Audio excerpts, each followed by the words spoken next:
అందరికీ నమస్తే.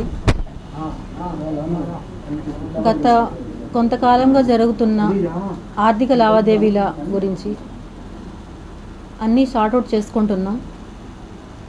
ఇకపోతే ముఖ్యంగా నేను ఈరోజు ప్రెస్ మీట్ పెట్టడానికి కారణం, నేను నా సమస్యల వల్ల, నా కుటుంబ సమస్యల వల్ల నేను బయట వచ్చాను. దాన్ని ఆసరాగా తీసుకొని వాళ్ళ సొంత పార్టీ వాళ్ళు కావచ్చు, అపోజిషన్ పార్టీ వాళ్ళు కావచ్చు, చాలా రకరకాలుగా ట్రోల్స్ అనేవి చేయడం జరుగుతూ ఉంది. ఇది ఎంతవరకు కరెక్ట్ అనేది నాకైతే తెలీదు. నేను నా న్యాయం కోసం నేను బయట వచ్చాను. ఏ పార్టీ సంబంధించి నేను బయట రాలేదు. కానీ రెండు పార్టీలకి సంబంధించిన వాళ్ళు ఇందులో అయితే తప్పకుండా ట్రోల్స్ అనేవి జరిగాయి. వాళ్ళ వ్యక్తిగతం కోసం నా యొక్క ప్రాబ్లంని వాళ్ళు వాడుకునేదానికి చాలా ప్రయత్నించారు. వాళ్ళు వాడుకునే దానికి నాకు ఎటువంటి సంబంధం కానీ లేదు. నేను నా దగ్గర నుంచి నేను హాస్పిటల్లో ఉండగా నేను రిలీజ్ చేసింది ఒక సూసైడ్ వీడియో మాత్రమే. ఆ తర్వాత ఏవైతే వచ్చాయో అవన్నీ కూడా నా దగ్గర నుంచి 1 year బ్యాకే. ఇప్పుడు ఎవరైతే నేను పెట్టానో నాకు డబ్బులు ఇవ్వాలి అని చెప్పి అతని సొంత పార్టీ వాళ్ళే నా దగ్గర నుంచి అవన్నీ 1 year బ్యాకే కలెక్ట్ చేసుకోవడం జరిగింది. నేను హాస్పిటల్లో ఉన్న టైంలో వాళ్ళు ఎవరికి ఇచ్చారో, ఎవరి ద్వారా వెళ్ళాయో అవన్నీ రిలీజ్ చేశారు. వాటిపైన నేను ఆల్రెడీ కూడా కేసు పెట్టాను. అవి ఎవరైతే రిలీజ్ చేశారో వాళ్ళపైన యాక్షన్ తీసుకోమని చెప్పి. దాంట్లో నేను పెట్టినవి వాళ్ళు ఏమి మార్పులు చేశారో నాకు తెలీదు. నేనైతే నా దగ్గర నుంచి వాళ్ళు 1 year బ్యాక్కి అన్నీ తీసుకోవడం అయితే జరిగింది. ఇందులో నేను ఫస్ట్ నుంచి అడుగుతున్నాను పవన్ కళ్యాణ్ గారిని, జగన్మోహన్ రెడ్డి గారిని, నాకు న్యాయం చేయండి అని చెప్పి నేను అడిగాను.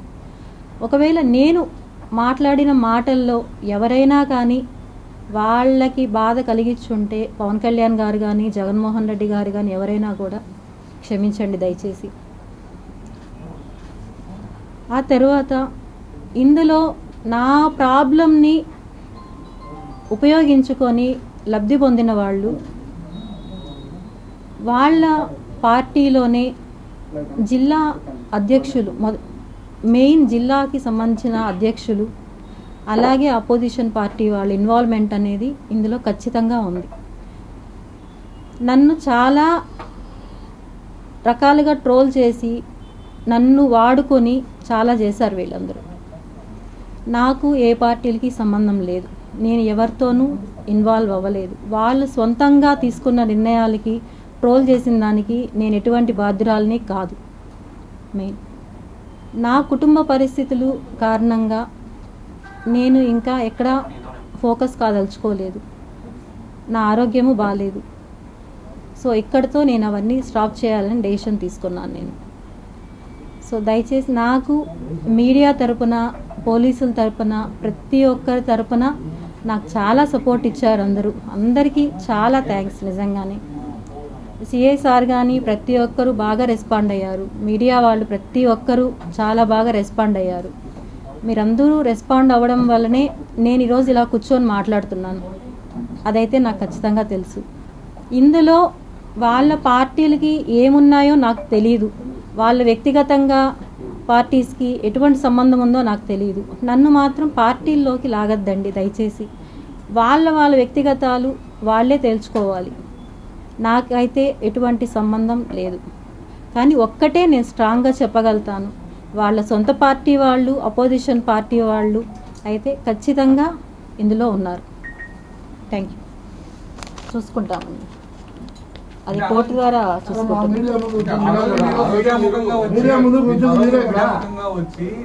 మీడియా నాకు సపోర్ట్ చేయలేదు, మీరు మీడియా ఏమన్నా చేసుకొని మీరు చేయండి చేయకుండా ఆ రోజు మాట్లాడారు. అవును, ఈరోజు మీరు రాజీ చేసుకున్నామని చెప్పి మళ్ళీ వచ్చారు.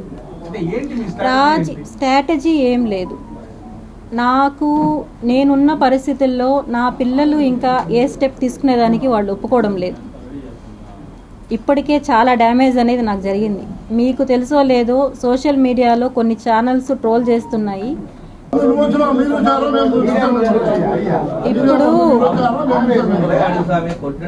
ఇప్పుడు ఇప్పుడు ఒకటి ఇప్పుడు మీరు అడిగే పద్ధతి ఏంటండి? ఇప్పుడు మీరు అడిగే పద్ధతి ఏంటండి? మీరు అడిగే పద్ధతి ఏంటి? కిరణ్ రాయల్ పరిస్థితి కిరణ్ రాయల్ చూసుకుంటాడు. నేను చేసే చర్యలు నేను తీసుకుంటాను. ఓకేనా? నేను తీసుకుంటున్నా.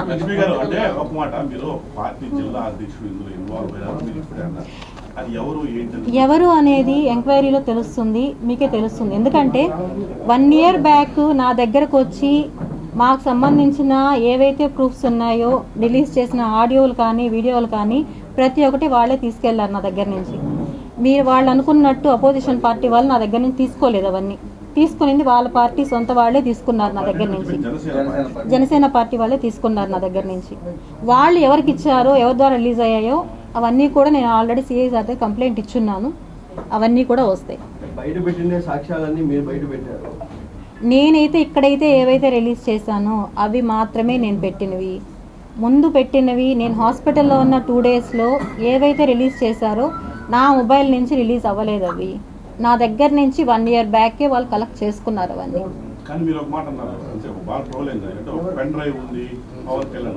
ఇవన్నీ కూడా నేను ఇప్పుడు ఇంతకు ముందే చెప్పాను. నేను నా ద్వారా ఎవరన్నా బాధపడి ఉంటే సారీ. ఎందుకంటే ఇవన్నీ ఎవరి దగ్గర నుంచి నాకు వచ్చాయి ఏమనేది కూడా అన్నీ కూడా నేను అక్కడే నేను చూసుకుంటాను.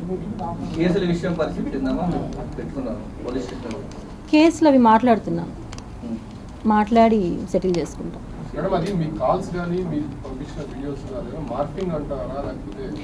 నేను కాదు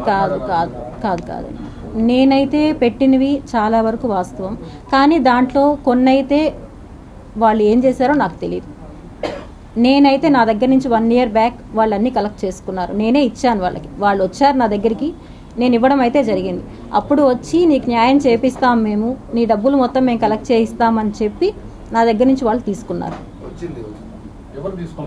నేను ఇప్పుడే చెప్పాను కదా, జనసేనకు సంబంధించి ఒక జిల్లా అధ్యక్షులు వాళ్ళే కాంటాక్ట్ అయ్యి వాళ్ళే నా దగ్గర నుంచి తీసుకున్నారు. అంతే తప్ప నేనైతే ఇంకొక పార్టీకి దీన్ని ఇవ్వలేదు. వాళ్ళు ఎవరికి ఇచ్చుకున్నారో దాని ద్వారా ఎవరు లబ్ధి పొందారనేది నాకు తెలియదు. మధ్యలో నన్ను ఒక ఆట బొమ్మలాగా వాడుకున్నారు. నేను వచ్చింది నా న్యాయం కోసం నేను వచ్చాను, అంతేగాని ఇంకొక దాని గురించి నేను రాలేదు. ఇంతకుముందు ఆయన అడిగారు కిరణ్ రాయల్ మంచోడా చెడ్డోడా అనేసి. మంచోడా చెడ్డోడా అనేది ప్రపంచానికి తెలుసు, అది నేను చెప్పాల్సిన ఇది లేదు. కానీ నేను అనడం, నా విషయంలో నేను ఫైట్ చేసింది నా డబ్బుల కోసం. నా డబ్బుల కోసం చేసిన దాంట్లో ఇప్పుడు వచ్చి మీరు పార్టీలు ఇందులో మీ వెనకాల వాళ్ళు ఉన్నారు, వీళ్ళు చేపించారు అనడం కరెక్ట్ కాదు.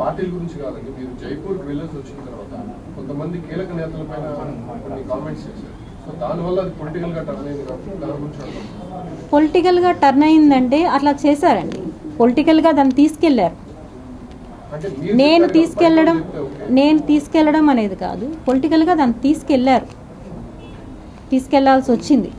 దాంట్లో నా సొంతం అయితే ఏమీ లేదు. అవి సెటిల్మెంట్ జరుగుతున్నాయి. నా తరపున కాదు, మా పిల్లలు మాట్లాడుతున్నారు అవంతా. ఎందుకంటే నన్ను ఇక్కడితో, ఎందుకంటే నేను మీకు తెలుసో లేదో 3 daysగా నేను హాస్పిటలైజ్లో ఉన్నాను. ఇంకా పిల్లలు ఇంకా వద్దు ఇవన్నీ అని చెప్పి వాళ్ళు ఇది వచ్చింది. సో నేను ఒక క్లారిఫికేషన్ ఇవ్వాలి, నేను ఇవంతా క్లోజ్ అయ్యేటప్పుడు నేను ఒక క్లారిఫికేషన్ ఇవ్వాలని చెప్పి నేను ప్రెస్ మీట్ పెట్టడం జరిగింది.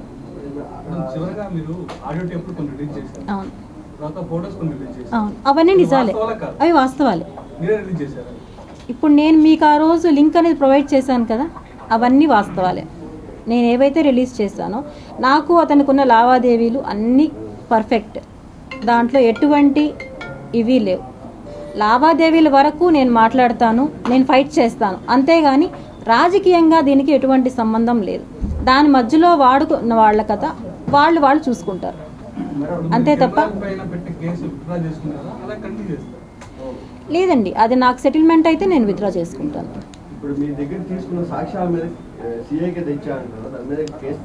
ఫైల్ అయ్యాయి.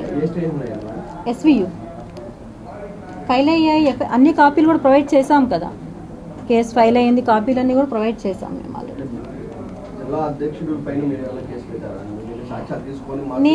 నేను ఇప్పుడు నా దగ్గరికి ఎవరైతే వచ్చారో అవన్నీ వాళ్ళన్నింటిపైన కూడా నేను కేసు అనేది ఫైల్ చేశాను, ఆల్రెడీ ఇచ్చాను. నేను నిన్నే వెళ్ళి నేను అన్నీ ఇవ్వడం జరిగింది. నేను అన్నీ నా దగ్గర ఎవరైతే తీసుకున్నారు, ఎవరు వచ్చారు అనేది అన్నీ కూడా నేను ఇచ్చాను. న్యాయ పోరాటం కొనసాగిస్తూనే మీరు ఈ విషయంలో నా పోరాటం అనేది ఆగదండి. ఎందుకంటే నేను వచ్చింది నా మనీ నేను కోల్పోయిన దాని గురించి నేను వచ్చాను. నేను దానికోసం అనేది నా ఫైట్ ఆగదు. కానీ నేను ఇక్కడ మాట్లాడుతున్నది నా సమస్యని పొలిటికల్గా తీసుకొని అడ్వాంటేజ్ తీసుకొని నన్ను ఒక ఆబ్జెక్టాగా తీసుకొని వాడుకుంటున్నారు. దయచేసి ఇది వద్దు అని చెప్పడానికే వచ్చాను నేను.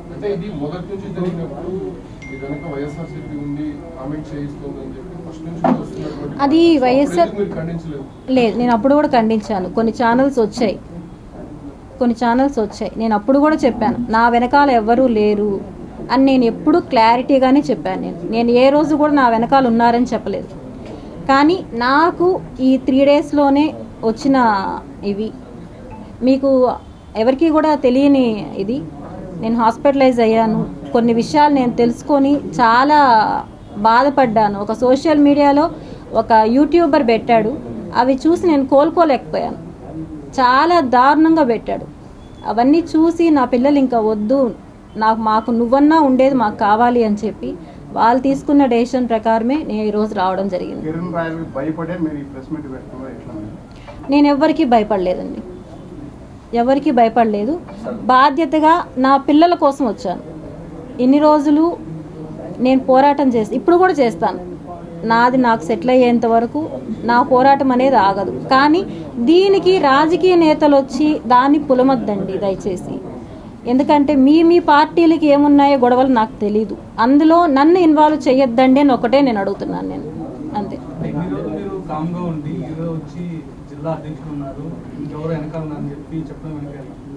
చెప్పడం వెనకేం కాదు, ఈ రోజుతో నేను స్టాప్ చేయాలనుకుంటున్నాను. ఇంకా ఎందుకంటే మళ్ళీ దీన్ని పెంచుకోవడాలు ఇవి వద్దు. నాకు ఏం జరిగింది అనేది నేను చెప్పేస్తాను అనుకోండి, ఇక్కడికి నాకు దీనికి సంబంధం ఉండదు. ఇంకా నాకు ఏది కావాలో నాకు సిఐ సారు ప్రామిస్ చేశారు, నేను అన్నీ నీకు చేపిస్తానమ్మా అని చెప్పి. ఇంకొకసారి చెప్పారు, ఆల్రెడీ కోర్టుకు వెళ్ళింది. సో అక్కడ నేను తేల్చుకుంటాను. ఇది నేను ఒక్కసారి బయట రావడం వల్ల ఏమవుతుందంటే ప్రెస్లో రకరకాలుగా నాకు అందరిలాగా మాట్లాడడం, నేనేం ఎక్స్పర్ట్ కాదు మాట్లాడడంలో. నేను ఉన్నది నేను మాట్లాడుతున్నా, దాన్ని రకరకాలుగా ట్రోల్స్ చేస్తున్నారు. ఇవైతే కరెక్ట్ కాదనేసే నేను వచ్చాను. నాకు నమ్మకం లేదండి. ఇప్పుడు నేను వచ్చి ఈ మాట చెప్పిన తర్వాత కూడా ఇప్పుడు జనసేనలో ముఖ్య లీడరు ఒక అతను ఉన్నారని చెప్పడం వల్ల వాళ్ళ వల్ల కూడా నాకు రక్షణ ఉంటుందని నేను అనుకోలేదు. కానీ నేను ఇందులో నుంచి నేను బయటపడాలి ఫస్ట్. పోలీసులు న్యాయం చేయలేదనేసి మీడియాకి ఎక్కారు, మళ్ళీ ఇప్పుడు అదే పోలీసులు న్యాయం చేస్తారంటే మీకు నమ్మకం ఉందా వాళ్ళపైన? లేదండి, నాకు ఒక 10 డేస్ నుంచి కూడా ఎస్వియు సిఐ సార్ కానీ అక్కడ ఉండేవాళ్ళు కానీ నాకు ఎవ్రీడే కాల్స్ చేసి ప్రాబ్లం ప్రతి ఒక్కటి తెలుసుకొని కిరణ్ రాయలతోనూ మాట్లాడుతున్నారు. వాళ్ళు మాట్లాడి ఎలా సాల్వ్ చేయాలి అని చెప్పి వాళ్ళు చాలా ట్రై చేస్తున్నారు. ఇంకా ఏమంటే నా పిల్లలు పూర్తిగా దీన్ని తీసుకొని మేము సాల్వ్ చేసుకుంటాము, నువ్వు వద్దు, నువ్వు సేఫ్గా ఉండు అని చెప్పి వాళ్ళు చాలా డెసిషన్ తీసుకున్నారు.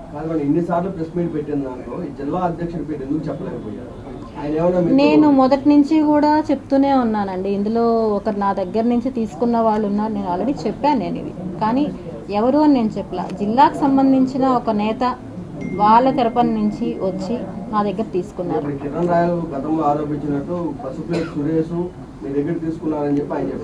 నేను ఇప్పుడు కూడా చెప్తున్నాను, పసుపులేటి సురేష్ వాళ్ళు అపోజిషన్ పార్టీ వాళ్ళు నా దగ్గర నుంచి ఏం తీసుకోలేదు. 1 ఇయర్ బ్యాక్ నా దగ్గర నుంచి తీసుకున్నారు. ఎవరు అతను నా దగ్గర నుంచి తీసుకున్నారు. జాతీయ స్థాయిలో కొన్ని కేసులు ఉన్నాయి మీ పైన, అవి మీరు చేసినారా లేకపోతే కిరణ్ రాయలు చేయించినాడా? నా పైన ఏం లేవండి. అవి కూడా అన్నీ నా పైన ఉండుంటే నేను ఒక రోజులో నేను బయట రాను కదా. నా పైన నిజంగానే మార్పు విషయంలో కారణం ఏంటి? మీకు ఆగమేఘాల పైన వెనక తగ్గడానికి కారణాలు ఏమనుకోవచ్చు? నేను వెనక్కి తగ్గుతున్నానని నేను చెప్పలేదండి. నేను ఇప్పుడు కూడా నాకేదైతే కావాలో దానికోసం నేను ఆ ఫైట్ అనేది ఆగదు. నాకు వచ్చేంత వరకు నేను అది సెటిల్ చేసుకుంటాం. కానీ నేను అడుగుతున్నది నన్ను యూజ్ చేసుకొని రాజకీయంగా వద్దు.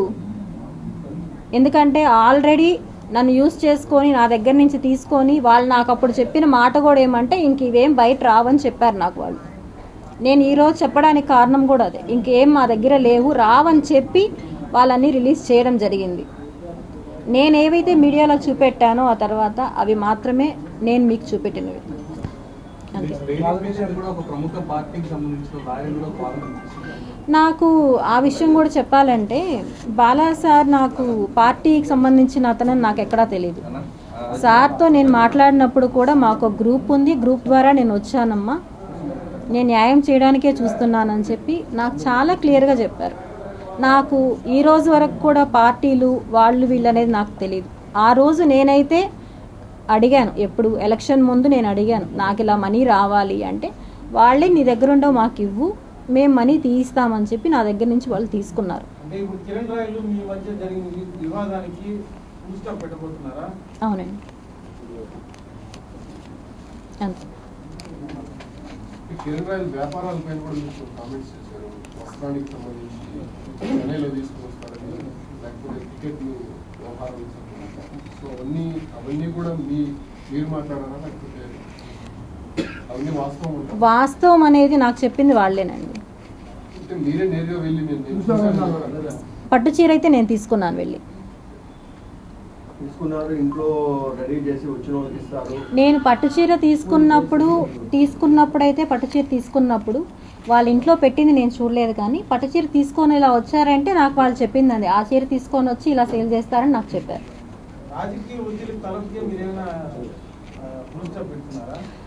రాజకీయ ఒత్తిడి ఏమీ నా పైన లేదు. ఎందుకంటే పవన్ కళ్యాణ్ గారి దగ్గర నుంచి, సెక్రటరీ నుంచి నాకు కాల్స్ వస్తున్నాయి, ఎప్పుడు వస్తున్నారు, అపాయింట్మెంట్ కావాలని చెప్పారు అని చెప్పి. నేను అది కూడా ఇంకా ఏది వద్దు అనుకోనే ఫుల్ స్టాప్ చేయాలనేసి నేను వచ్చాను. నేను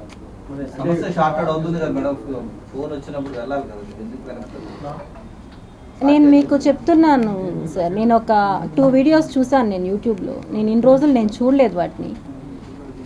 ఎలా మాట్లాడారంటే ఒక మహిళని అంత దారుణంగా మాట్లాడతారు అనేది నాకు అంతవరకు కూడా తెలియదు. నాకు కోరుకున్నదే కదా, అపాయింట్మెంట్ కావాలని డిమాండ్ చేశారు, మరి వచ్చినప్పుడు వెళ్ళాలి కదా.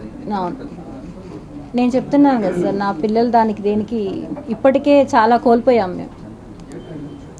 సమాజంలో ఏం కోల్పోయామనేది ప్రతి ఒక్కరికి తెలుసు. నేను నా బాధలు భరించలేకుండా నేను బయట వచ్చాను. ఆ బయట వచ్చిన దాన్ని ఎక్కడెక్కడికో వెళ్ళాయి అవి. అతను ఆవేశంలో చేసినవి చాలా ఉన్నాయి. ఇవన్నిట్లకి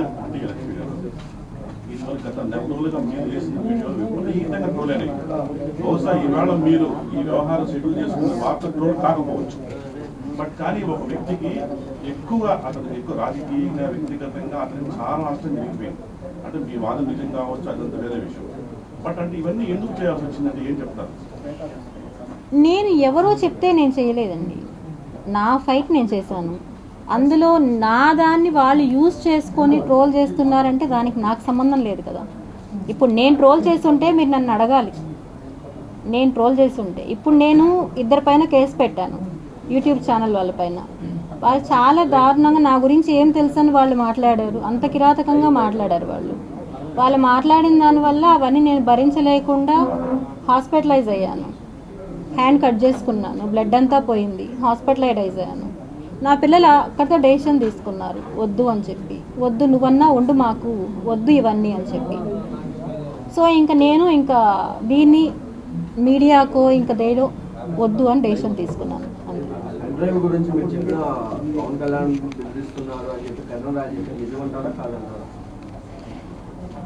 అది కూడా నాకు వాళ్ళ పార్టీ వాళ్ళే చెప్పారు. అంటే వాళ్ళు చెప్పింది నాకు మీ సమస్యని మీరే పార్టీ పరంగా మీరే కాదు. ఇక్కడ మీకు చెప్పాల్సింది ఏమంటే, నాకు ఎప్పుడైతే మీ ప్రాబ్లం నేను సాల్వ్ చేయిస్తాము అని చెప్పారో అప్పుడే నాకు ఇవన్నీ వాళ్ళు చెప్పారు. నాకు ఇలా సంబంధించి చాలా ఉన్నాయి, సో అందుకే అతన్ని ఏం అనరు అని చెప్పి నాకు అప్పుడే వాళ్ళు క్లియర్గా చెప్పారు. నాకు నేను అదే చెప్పడం జరిగింది. రికార్డ్ నా దగ్గర ఉంది, నాతో ఫోన్లో మాట్లాడినప్పుడు పవన్ కళ్యాణ్కి సంబంధించిన దగ్గర నా దగ్గర ఉంది అని నాతో 10 మార్లు చెప్పాడు. నన్ను ఇలాగే బెదిరించాడు, మీరే చెప్పారు. ఇప్పుడు వాళ్ళ పార్టీ వాళ్ళు బెదిరించడం అనేది అయితే చేశారండి, అది వాస్తవం. చాలాసార్లు బెదిరింపులు, ఎందుకంటే మీరు ఆడియో కాల్స్ విన్నారు, మీరు అందరూ బెదిరింపులు అయితే చాలాసార్లు చేశాడు. దాన్ని నేను కాదు, నేను ఎక్కడా చెప్పట్లేదు. కానీ నేను చెప్తున్నది ఏమంటే నా దీనికోసం నేనైతే ఫైట్ అయితే ఆగను, కానీ నన్ను పొలిటికల్ దీంట్లో ఇన్వాల్వ్ చేయొద్దండి అని మాత్రమే చెప్తున్నాను నేను. అంతే. ఆర్థిక నియమాలు తెలుపుకుంటే మళ్ళీ వస్తారు లేదండి.